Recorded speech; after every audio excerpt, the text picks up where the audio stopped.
Welcome to Not Just Money with your hosts, Doretta and Li. This isn't your typical podcast about finances. It's a podcast about all the money conversations we aren't having, sometimes not even with ourselves. Join us on this journey of hard truths, lived experience, and the wisdom that comes from both. Because money is never just about money.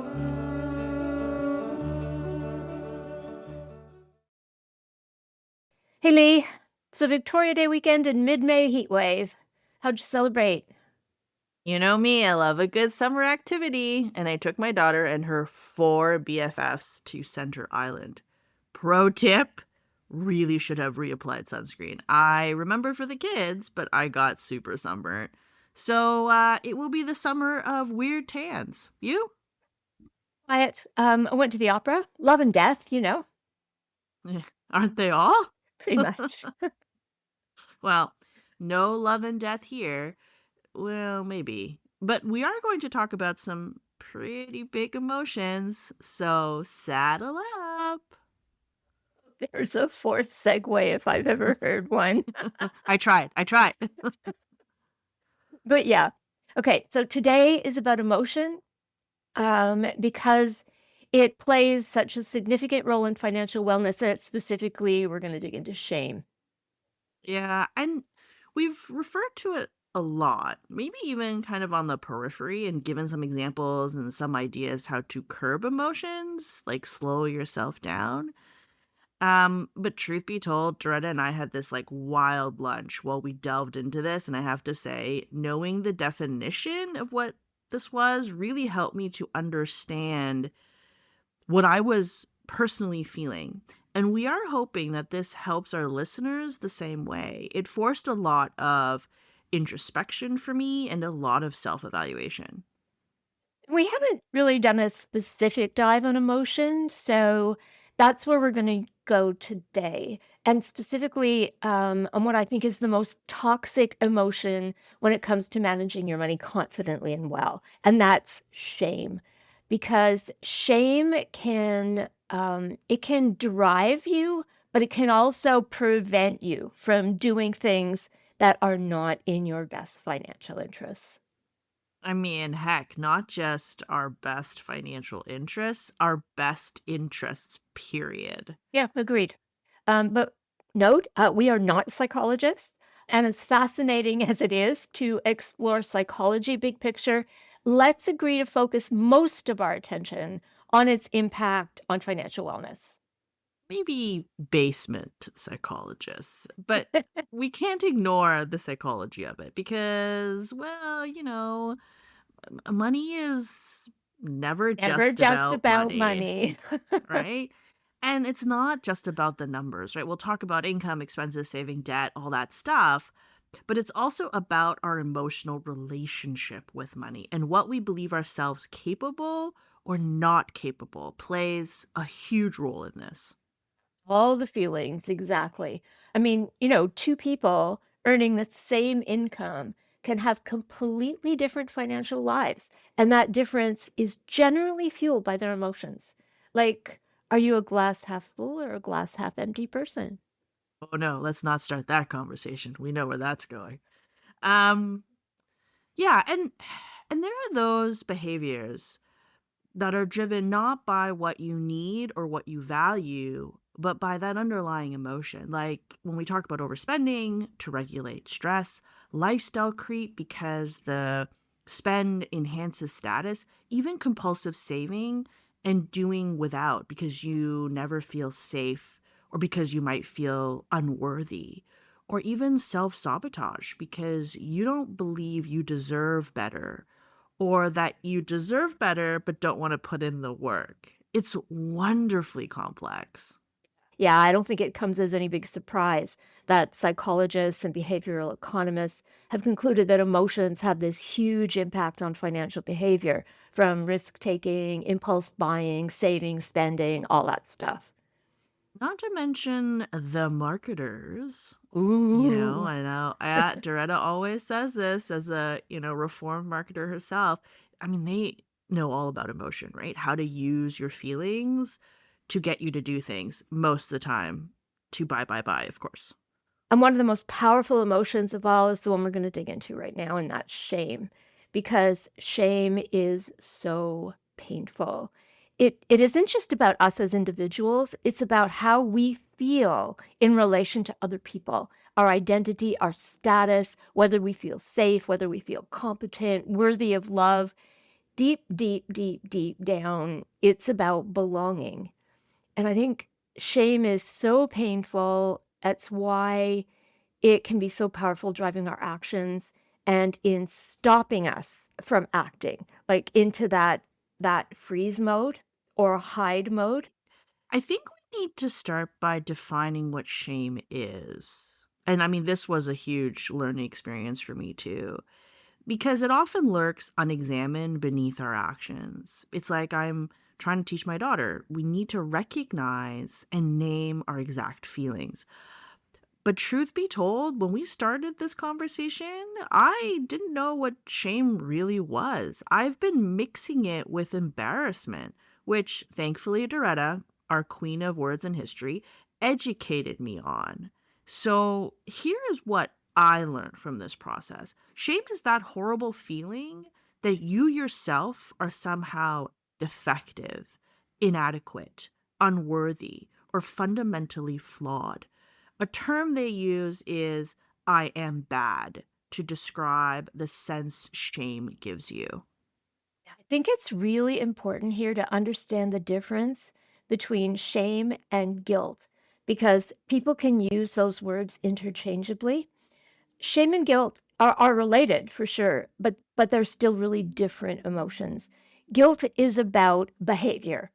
It's the emotional response to believing you violated a moral standard, a personal value, a social obligation, or that you caused some harm. So you feel guilty about things like, lying or betraying trust, neglecting a responsibility, hurting somebody else.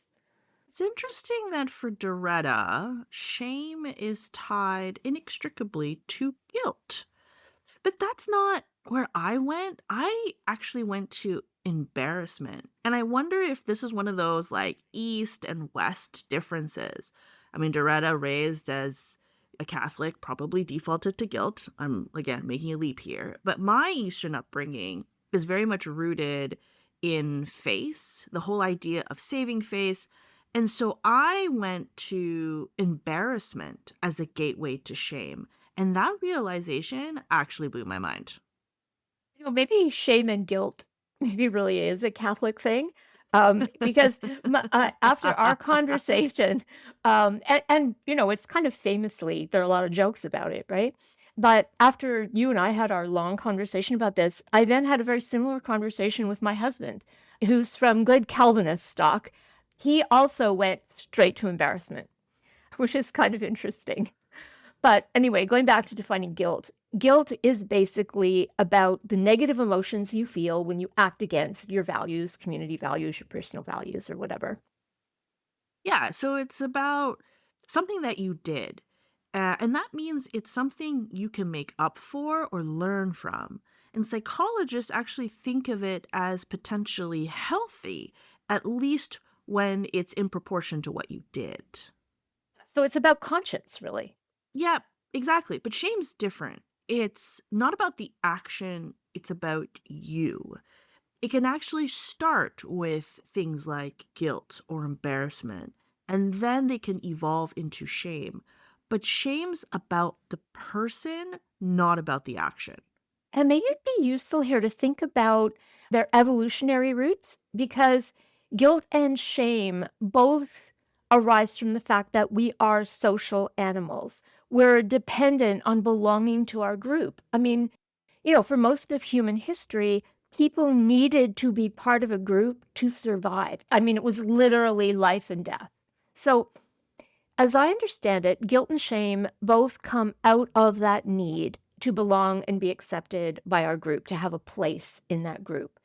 And guilt evolved to regulate behavior. So it's about ensuring things like reciprocity and trust and fairness and cooperation within the group. So when guilt is working the way it should work, Someone who transgresses recognizes that they've caused harm, betrayed a trust, whatever, and they make up for it and they continue to be part of the group. Shame is really different. Shame evolved to kind of monitor social standing, and it's driven by the need to control your place in that group relative to other people. And so that evolves into what the individual does, what they reveal to other people, and what they hide from others to avoid, like being humiliated or rejected, and also to maintain their current status or to grow their status. Yeah, and I'm going to add embarrassment here too. I think embarrassment or losing face can also lead to becoming a societal pariah because it's also about status and acceptance. Ultimately, you've done something to lower your standing in the community or family unit. The potential for rejection is also there. Fair enough. One interesting thing I found out is that psychologists talk about something called the shame system. And when it's working properly, it keeps us humble and empathetic within our group's norms and values. But out of proportion, which it so often is, that's when it becomes really toxic and it drives really toxic behaviors. So, is that why shame can be so physical? I mean, the whole heat to the face thing, not be able to make eye contact, the posture changes, like you actually want to make yourself smaller, hide, disappear entirely. Yeah, that's one theory. But I think guilt and embarrassment can probably cause some of that. It's more limited though, more temporary. And remember that guilt and embarrassment can morph into shame too and get really unhealthy. You internalize an action so that it's not about the action anymore. It's about you being a bad person. But in terms of what we want to focus on, shame and financial wellness, think about the status issue. Think about what it means in today's context. I mean, the Yeah. constant bombardment of messages about what you need, who you should emulate. Or who's our group? What do we do and didn't do to maintain status? What do we need to hide to protect our self worth, real or projected? And I'm telling you, when you think about that and about how those feelings get manipulated, it can take you to some pretty dark, destructive places. Right. So shame has evolutionary roots, but how we behave financially is an awful long way from those roots. There's got to be more to it than that, right? Culture, family, individual experience. Yeah, of course, and as we know, evolution moves really, really slowly. But So slowly. yeah, but underlining here, okay, we're not psychologists, and if you're dealing with deep-seated feelings of worthlessness, get professional help, seriously. But yeah, Mhm. as I understand it, the theory is that shame, at least when it becomes pathological, when it becomes toxic, because remember, everything exists on a spectrum, right? Generally starts in childhood with experiences like trauma, neglect, being constantly undermined in a way that makes you feel that you're basically broken or unworthy or bad. And you internalize that. So you have this unmet need to feel safe, to feel accepted, and that can drive what you want to be seen to be and what you want to be seen to have and to do, and what you feel the need to hide because it's some kind of deep flaw and broken thing inside you, and you're just not good enough. I think for me, I've been confusing embarrassment with shame.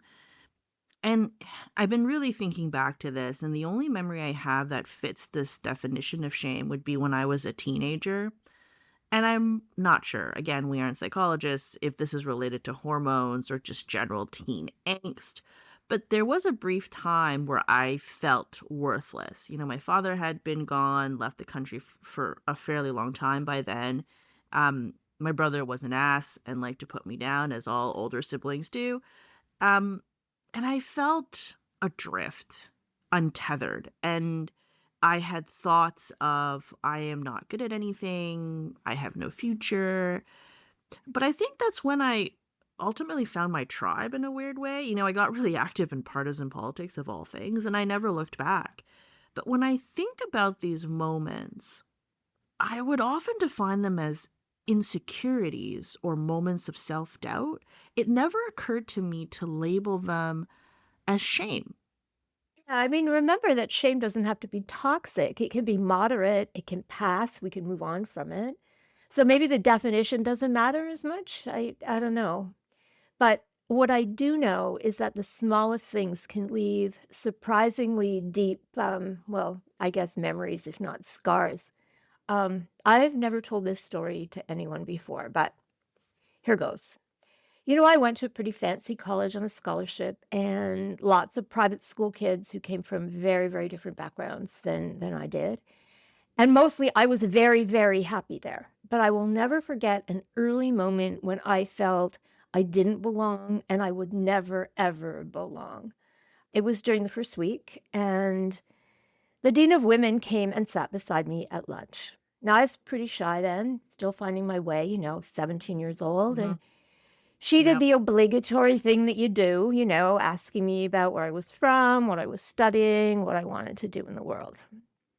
And there was a big bowl of peaches on the table, and I took one. So, how do you eat a peach? I guess it depends how ripe it was. Normally I would take a bite and let the juices flow. It gets a bit messy when I eat a peach. But you would pick it up and bite it, right? Yes, of course. Why wouldn't you? Well, that's what I did. I picked it up and I took a bite and I put the rest on my dessert plate. And she didn't say a word. She picked up a peach, put it on her dessert plate, and then she ate it with a knife and fork. One of those people. Okay. So to this day, I don't know if it was a put down or a subtle lead by example. And and then maybe I should be generous here, but at the time, I know my face flamed and I didn't eat the rest of the peach. And that's what you equate to shame. So you internalize this moment to think less of yourself, or perhaps that because you ate the peach differently, you were not worthy. Not because I ate the peach differently. It was because I did it wrong. I didn't know what I was supposed to know. I was not worthy of eating that peach in that dining room at that time.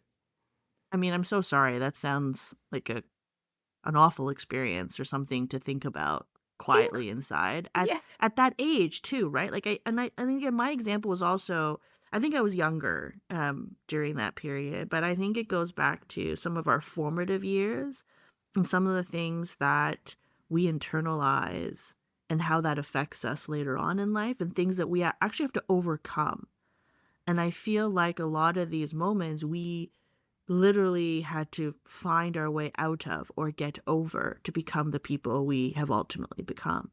Now, have you thought that perhaps you were already feeling the difference? And you started with your preamble, right? And this was the moment that crystallized that fear. Because when I hear that story, I think, okay, that's how she eats peaches. Like there are people who eat Mars bars with a knife and fork. I don't know why they do it. Good for them. And I didn't necessarily jump to the conclusion that those two pieces were related. There was a big bowl of peaches that was for dessert. But it's funny how we receive feedback as individuals, right? We see what our context wants us to see. Now, whether or not that was her intention, we will never know. But that's what you saw and felt. But honestly, it could be equally true that she just ate her peach and probably everything else with a knife and fork. I don't know. Yeah, maybe. But I do know that I could never be comfortable around her, and I avoided her for the rest of my time there. Oh, that's probably a missed opportunity on both your parts there. Anyways, okay. So now we know how shame turns up in posh dining halls and in the brains of teenage girls. Let's look at how it shows up in our financial lives. I mean, we are still a money podcast here. And let's look at it in the lens of the things we tell ourselves. Financial shame is a continuing conversation in our heads that reinforces our unworthiness. Statements like, I'm bad with money, I'm a failure. If people knew my real financial situation, they'd think less of me. I don't deserve financial stability. Things like that. Yep. Yep. And then there are the comparative ones because remember, shame is about status, right? It's about where you are relative to others. So, how your life seems pale and shallow and boring in comparison to where you should be in quotation marks, little air quotation marks there. So, Mm. it's statements like everyone else has this figured out. Everyone else has nice houses, vacations, houses. Everyone else looks better, dresses better. Yeah, you see how that works? Shame is about us being not good enough, not worthy enough, not enough, period. We compare and label ourselves losers. Remember that evolutionary stuff about status? That's what we're seeing. Ourselves relegated to low status. And that harsh self judgment tends to drive two different kinds of behavior. So the first one is it drives us to do certain things, to actively try to project status in our group. And in our society today, projecting status generally means buying our way to projecting higher level, more expensive things, etc.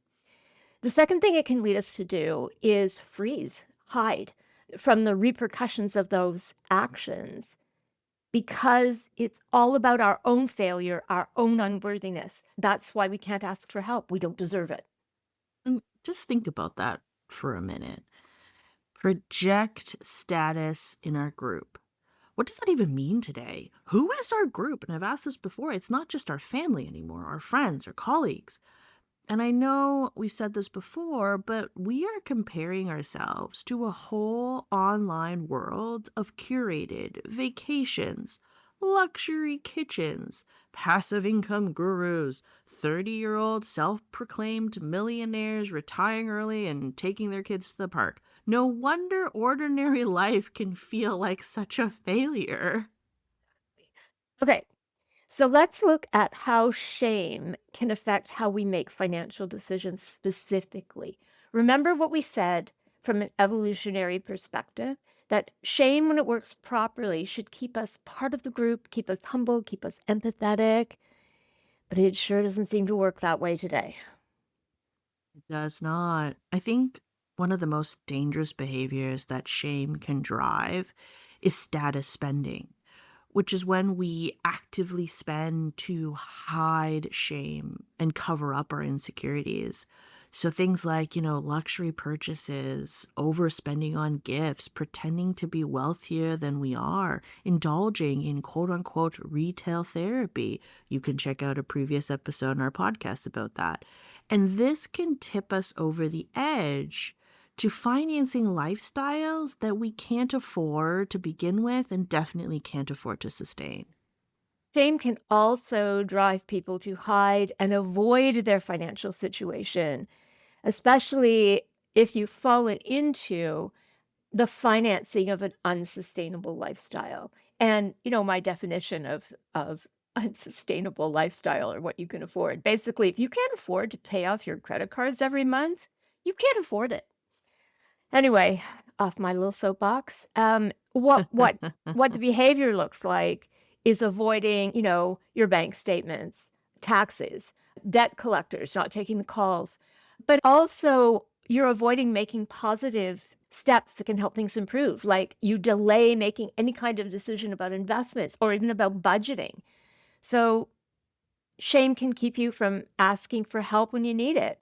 So remember our episode with Stacy from Credit Counseling Canada, right? Shame was huge, huge. What was it she said?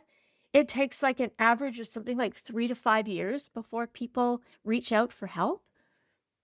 Yeah, and it's so true. That's very much tied to shame. Financial secrecy is also a really huge consequence of shame. Avoiding our own financial situation ourselves is one thing. Now, hiding it from our partners is a whole other level. Shame encourages double lives, right? Like the hidden debt, secret accounts, concealed purchases, lying to partners, avoiding financial conversations. I think a lot of the times when couples are fighting about money, and we know that money is a major source of divorce, what they're really fighting about is the emotions around money, right? The secrecy, the fear, and humiliation, that unmet need and fear of not belonging. And another behavior that we see in people who are overwhelmed by shame is that we stop believing that we can change anything. So remember the difference between guilt and shame. Guilt drives us to make amends, to action, and then to reestablishing balance. But shame gets internalized. We don't believe we can change things, so we delay important decisions and actions like investing or addressing debt repayment or planning for retirement. It's the bad kind of being stuck in the moment where we can't bring ourselves to plan for a better future because we really just don't believe we can have a better future because we are not worthy of it. We don't deserve it. I think that kind of paralysis around future planning is one of the ways that shame can make us really vulnerable. I mean, look, the future is never certain, not for any of us. That's just reality. That does not mean that we can't make good decisions with the best information we have. Another consequence we see of shame is around exploitation. Remember when we talked about romance scams and fraud? Shame keeps us from reporting them. They they being the authorities have, figured out what? That only 10 or 15% of frauds get reported? And remember, the fraudsters, they're emotional predators first. Then Mhm. they Yep. manipulate emotion into becoming financial predators, right? Kind of like marketers. Okay, being sold in general, legitimate or not, always has an emotional component. Okay, Yep. so that's what it looks like. Why don't we take a look at the warning signs when you're acting from shame so that you would recognize these behaviors in yourself? Where would you start? Big red flags. Okay, let's start here. Avoiding your finances, like you mentioned, right? Not checking balances, ignoring bills, procrastinating on your taxes. Although, I mean, I do this.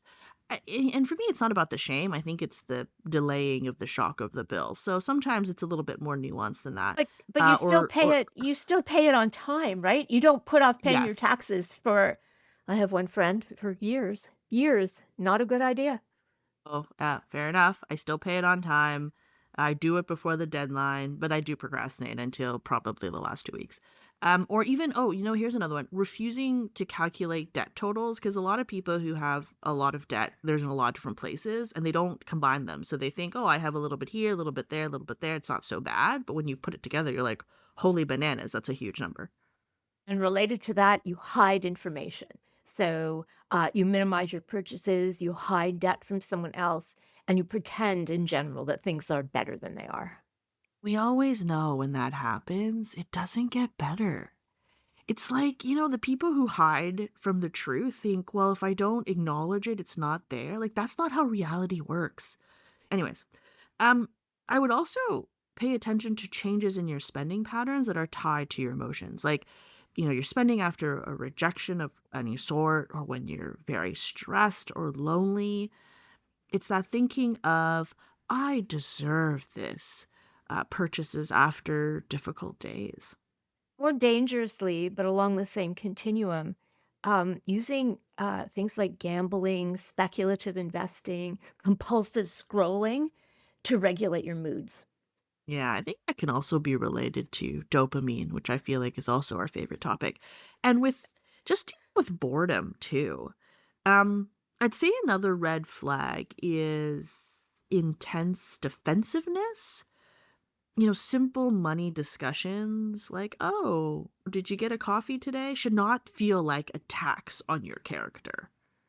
It's also poking at probably a really deep-seated insecurity too, because that's what shame does, Yeah. right? It Yeah. burrows and it chips away at your sense of self-worth. And a lot of people measure themselves, they measure their value with money. So, and related to that, and here's a really, really big one, obsessive comparison.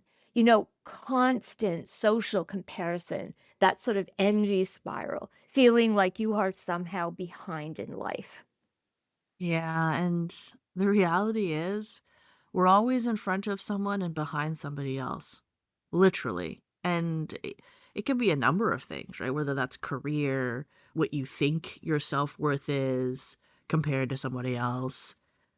Anyways, it's just, again, like you said, the envy spiral. Finally, I'd say pay attention to the words you use to describe your relationship with money or money related activities. Words matter, people. If you are using language that describes you as a person rather than focuses on the specific behavior, if you think, I'm terrible with money, rather than, hey, I made a poor or bad financial decision, or I just haven't learned enough about X yet. That's a red flag, people, because that's actually going to prevent you from doing the actions that are going to change your financial outcomes and the narratives around who you see yourself when compared to money. Okay, that is a lot. So Whoops. before we uh, go, let's take a look at what we can do that will actually help to reduce financial shame and the harmful behaviors that financial shame can lead to. I'd say the first one, as you say, is naming it. And I'd add then sharing it. Remember the whole evolutionary side of shame and hiding. So bringing it into the light with safe people, because saying it out loud actually weakens its power.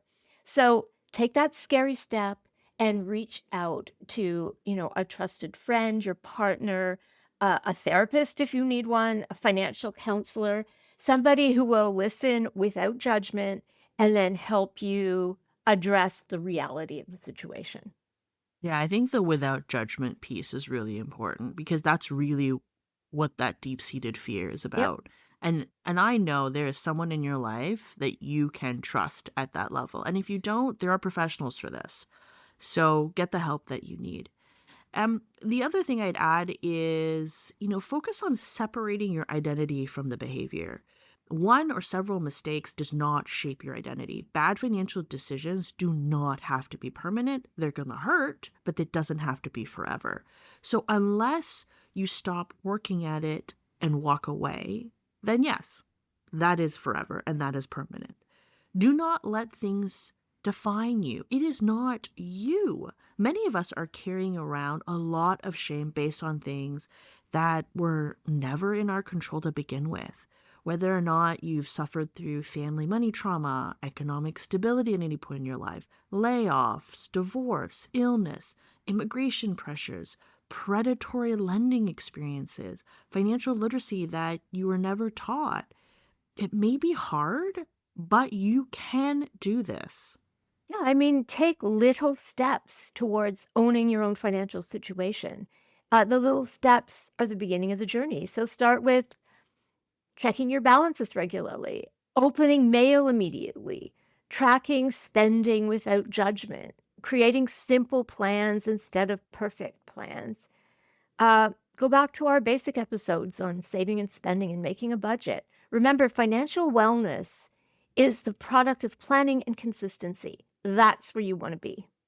Yeah. And I always like to mix up my sayings. Rome wasn't built in a day, or how do you eat an elephant? One bite at a time. I mean, I don't think any of us should be eating elephants, but I think that's how the saying goes. Um, and for all of us, even those of us like Doretta and I who live and breathe this, financial wellness is a journey. No one gets to the end of this. There is always more. But if you don't manage it, control it, it will always feel unruly and chaotic. And we are all better than that. Finally, I'd say bow out of the swamp of comparison. Cut back on social media. Spend your time in your own life. We all know social media is heavily curated. I mean, we spent the last 2 episodes talking about that. And we all know we're being sold. We know, but even then, we fall for it. It undermines us. And we do that because it's designed to. That's what we've been talking about, right? How it's designed to play on our emotions and to make our everyday lives seem bland and boring and low status. And look, no one is saying you can't strive for more or want more, but take the time to enjoy the view from where you are and appreciate all that you have accomplished. And I would guess that it's quite a lot when you think about it, or if you were even to make a list. Don't let the accomplishments of others diminish you. So look away, don't play. That rhymes. Sorry, Oh. that was cute. So on that note, time for today's 3 key learnings. Lee? Okay, number 1, shame is at its root about belonging. Shame is the painful feeling that we are somehow not good enough, we're inadequate, unworthy, or fundamentally flawed. It's the fear that if people saw who we really are, they'd think less of us. It's different from guilt because guilt is about specific behaviors that we regret and can put right. It's different than embarrassment because that's about a temporary social blunder, doing something silly in front of others. Shame isn't about what we did, it's about who we are. Second, shame in the financial arena can lead us to do really unhealthy things and to avoid asking for help when we need it or taking the steps that would help us regain control. Shame can lead us to try to spend our way to the image we want to create, to appear to be something we think is more acceptable. And social media makes it all so much worse by just feeding on our sense of inadequacy. hmm And finally, back to basics. Recognize and name your emotions. Learn to identify your own shame driven behaviors and self degrading use of language, and then drive to the root of those feelings. Separate the behavior from your identity. Change the words. Take action. You can do this. You are worthy and deserving and capable, and I believe we can all retire rich. That's us for today. Has shame influenced your financial well being? What behaviors have you recognized? We'd love to hear about your insights and strategies. So drop us a line or 10 at notjustmoneypodcast@gmail.com. Good talk. You've been listening to Not Just Money with Doretta and Li. Click on the show's description for links to resources related to today's conversation. Our aim is to share sources that provide objective information that can help you make informed financial decisions. Please rate and review our show. If you'd like to get in touch with us, email us at notjustmoneypodcast@gmail.com. If you'd like to be featured on the show, you can send us your questions and comments by a written email, audio file, or video file.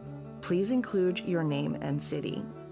This show is produced and edited by Lee, with original music by Leo Zhang cello and artwork by John Tu. Now for some legalese. Please note that the views expressed by our hosts and guests are theirs alone and should not be viewed as financial advice. This podcast is intended to be entertainment and educational in nature. Please seek additional professional support or information before acting on any podcast information. As always, good talk.